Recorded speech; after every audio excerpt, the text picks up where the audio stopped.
What's going on, everybody? It is July 29th, 2024. Day log episode over NQ and the live stream view. Excuse me. So today I thought was a really good session in terms of discipline and drawing the line in the sand in terms of not taking setups, even though some entry patterns may have been there, but you're looking at the counterparty arguments. Sorry, I was blanking there. So I thought it was a really good session, and this is where I think experience really comes into play. I think at times during my earlier stages, I wouldn't have never been able to see that. I would have never been able to identify that and stay out of it, and I may have been confused and upset. And I hope that I at least shine some light on today, and I'll hopefully shine some more light on it throughout the daily log on basically how to avoid, I guess, that type of day. And I definitely think you could even capitalize on something like today. You could do very well in something like today and pick, the right spots and the right timing. I think for me, if I'm able to stay out of it completely and not do anything with it, that's an A+ performance, regardless. So we've been talking about this daily sell side imbalance up here that I thought maybe could get traded to today. And I think the theme of today was, even though you have a logical draw on liquidity and even a logical pattern, I think the time of the week and even utilizing the economic calendar for the week plus the correlating asset, which would be ES, I think combining those three were really off-putting for me to want to take a trade today. And it may very well make me hesitate throughout the entire week. I think this week is so jam-packed with so much news that you have to be so very well equipped mentally with patience to understand that things are not going to deliver as you think, or they may over deliver way beyond what you're thinking. And a lot of things will be held potentially until those things are released. So if you haven't experienced something like that, which many of you probably have, but it takes a long time to experience it over and over again to start to get the feel for it and to trust it. And of course, you're still going to trip and fall and make mistakes and take losses, and it's just part of the game. But overall, if you're able to reduce that over time or even capitalize on a week like this week, I think that's very exceptional. So looking at the weekly time frame, I want to kind of zoom back out to that and get a view of it all. This week, I really don't have a clear weekly template in my mind because of the stacked economic calendar that we do have.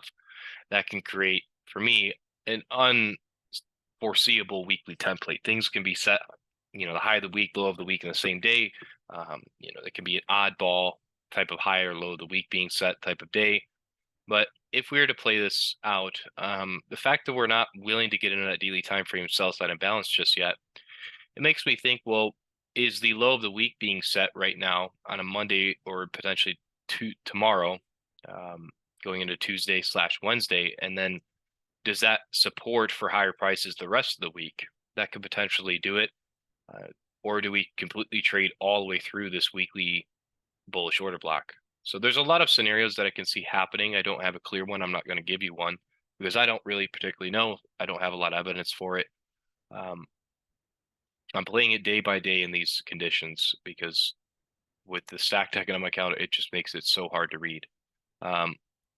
Looking at today, we failed to get into that daily time frame imbalance and we drifted off lower, opened up today, and we're selling off a little bit. So if we were to attack sell side, it would be Thursday's low in here. So do we see something where it runs out the low and then it runs higher, or do we simply run higher again into that daily time frame imbalance? So I think either or, either we're running for the sell side. I know it sounds 50-50, but we're either running for the sell side here or we're running for the daily time frame sell side imbalance up here. It's going to seek one of those, one way or the other. It's going to want to do it. It's just picking the on side and the right time to do it. The 4-hour imbalance, we drew up into that, and we failed to get to that high, which was the daily time frame sell side imbalance. And that's what we are looking at today as a potential target, as a potential idea. We didn't end up doing it. Sell side is resting down here. We may be consolidating. So there's another option where we consolidate. You have to list out all the ideas and try to, navigate with price as it moves throughout the week and never stay hardline with something. And something I've always taught is to always make two cases and look at both sides and determine the evidence and execute on an idea if you see the evidence clear on one side. And if you don't, unmarry the bias and be fluid. Looking at the 1 hour time frame, we now have relative equal highs right at that daily time frame sell side imbalance. So right here, relative equal highs with these open sell side imbalances above price.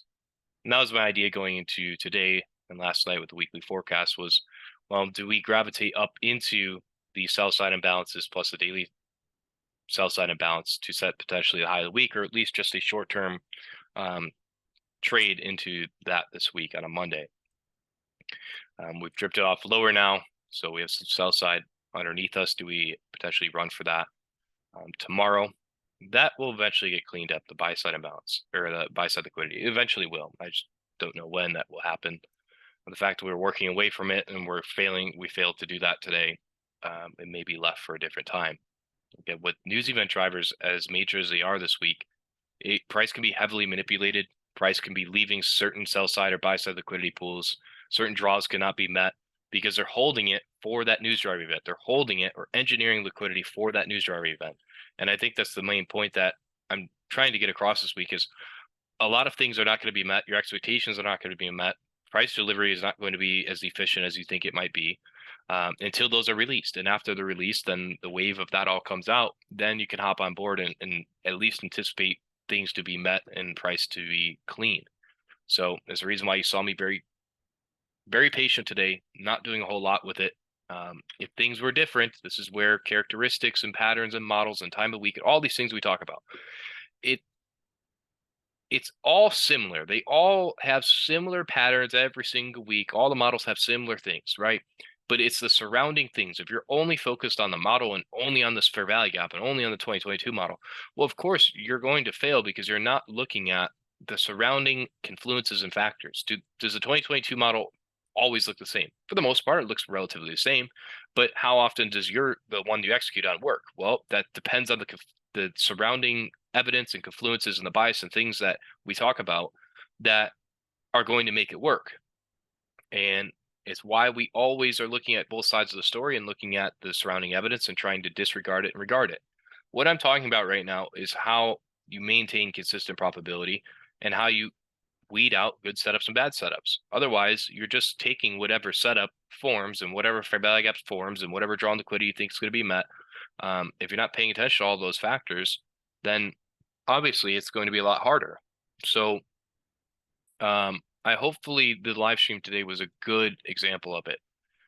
In hindsight, I was even watching some ICT stuff today. We posted in our private group. He took a short today. And I think that's just experience, to be able to navigate something like this morning and be able to take a short and be able to time it perfectly. He shorted right in this hour here, right at 10:45. I'm sure some, hindsight people could say, well, you can short here and this is going into the macro and that's all good stuff. But I think that's where experience lies. And for me, when I look at my personal growth, I say, well, there's a development path, there's a development ladder. And for me, I used to be over trading in these conditions, taking so many setups, taking things that I shouldn't have. And now, as time has progressed, I've lessened those trades. I've gotten to a point now where I'm not even taking any trades in these conditions because I don't see anything predictable or foreseeable. And to me, that's a growing spurt. And I look forward to the point to where even in these tougher conditions, I could be like ICT at one point, taking these trades that most people could never even try to do, to be honest with you, because it's that difficult. And what is that really saying? It's experience. It's time being on these charts. It's journaling. It's going through losses. It's going through pains and growth spurts. And that's where I get a lot of messages about going through these trials and going through losses and going through pain. People start to give up and they start to think that that's, it's a bad thing, but it's a good thing. How else are you supposed to learn? It's cliche and it may not resonate in the moment, but how else are you supposed to learn? How else are you supposed to progress? Do you think ICT just magically arrived at all these concepts and at all this stuff through just a poof in a wind and some magical thought. No, he went through extreme pain, trials and error, more than all of us probably combined, and that's how he's able to do these things, and that's how you'll be able to do it. But again, it's all about how diligent you're working. How diligent are you working each session? And some people work more diligent, some people work less. Some people get it quicker, some people don't. It doesn't matter when you arrive. It just matters if you stick with it. Eventually, you will be profitable if you're doing the right things. So it's more of a psychology rant, because if you didn't get that this morning, I hope you're getting it out of this daily log and reviewing the live stream, because there's nothing else. We could sit here technically and I could tell you, well, this was the reason why I didn't take this, and this is the reason why I didn't take that. But if none of that's resonating with you, then it's not going to work. It's simply, I can't tell you any of that. I mean, as far as technicals this morning, a lot of it was based off of ES, which is not on this chart. A lot of these things that I was navigating today was due to ES. I heavily rely on it. It's a huge asset class for me that I constantly am referring to, because it's a strength and weakness correlation. And with SMT in there, you're constantly confirming or disconfirming certain setups. Today, for an example, there's a short little run in here after the open. And, I don't sit here and say, well, I should have taken that. It means nothing to me. The bias today was overall looking for 19,391. And right off the open, we dropped down lower and we created relative equal lows in here, while ES took out the sell side. Now, if things were different this week in terms of the economic calendar, and let's say this took out the sell side liquidity pool, let's say it didn't leave relative equal lows and it took out that low, and then it gravitated higher, and then printed this inefficiency with potential bullish breaker right there, and then was rallying towards this high, then things might have been different. I might have changed something in here. I might have taken the long, but due to the outside factors, you're not seeing that here. But due to that, it's the reason why I'm not taking that. To me, after we rallied from here and we took out this buy side liquidity pool here, this is where I'm looking at ES and I'm looking how it's not willing to join it. It's not willing to run with it. So that's kind of telling me, well, if ES is not willing to join it, we've ran this buy side liquidity pool here, and we're looking at this inefficiency here, back in this time at 948. Am I anticipating a long from this? Well, no, because if ES is not willing to join it, we've taken this buy side liquidity pool. Now there's a bearish SMT at the highs. It's a Monday with the huge economic calendar, which I'm placing emphasis over and over again. It may not seem like a lot. It is. And that's only you that are able to determine that. It's not something that prints on a chart. It's something you have to keep in mind. It makes me not trust anything. So price completely disrespects this inefficiency, and we do drop into this reclaimed inefficiency. And you could say that you could have waited for this inefficiency. I personally would have never done that. It's already utilized. It's just reclaiming it, which there's nothing that you can really predict as far as ICD concepts, as far as predicting a reclaimed inefficiency when that's going to get to it. So from there, we gravitate higher and we run above this buy side liquidity pool here. And there was another inefficiency back in time that was resting right in here.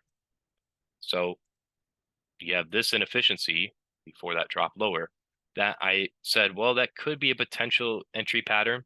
But the way we're running above this buy side liquidity pool, and ES is still not willing to join it, still not willing to do it, and there's an SMT in here, I don't trust it. I don't trust it. So what happens? We trade right through it. That would have been another stop out. So these are things that, and even in hindsight, I'm very happy, because A, in real time, I was able to disregard it, and B, in hindsight, you could look at it and say, well, we could wait for this inefficiency there, and we took this buy side liquidity here, and that's a 2022. Obviously, all that's crap, but to me, it's just very cool. It's a very cool feeling to be able to go back and be like, what, I did such an excellent job. Things like this make me happy. And will you always participate or perform like this? No, some days I'm off mentally. Some days I'm not checked in. Some days I'm tired. Some days my mental capital's spent. If this was happening on a Friday, I probably would have taken some trades in here today, because my mental capital is spent. I'm tired. I'm not focused. It's why we keep check of ourselves, and the reason why we eliminate days that we know are probably lower probability for ourselves, not just the market, but for ourselves. From here, we trade through this old imbalance, through that buy side imbalance. We IOFED this small sell side imbalance, and we trade off lower. And it forms another inefficiency in here. And we're talking about how this sell side imbalance was a lower probability imbalance. Why would this be a lower probability imbalance? Well, from this dealing range low to that high, why from this dealing range low to that high? Well, this is the range that we're stuck in. From this dealing range low to that high, we're not outside of it. We're completely inside of that range. So either way you flip it, the range is premium is up here, premium's up here, anything above equilibrium, discount is down here. So discount is down here. What's a high probability short inside of a premium? So a high probability short's not in a discount. So this is inside of a discount. What's a high probability short inside of a premium? Where's the short taking place? Inside of a premium. So that is a high probability short if you were anticipating that. I wasn't anticipating that. I still don't care, even in hindsight, to be wanting to take that. So if I'm willing to be taking a short, it has to be above the equilibrium.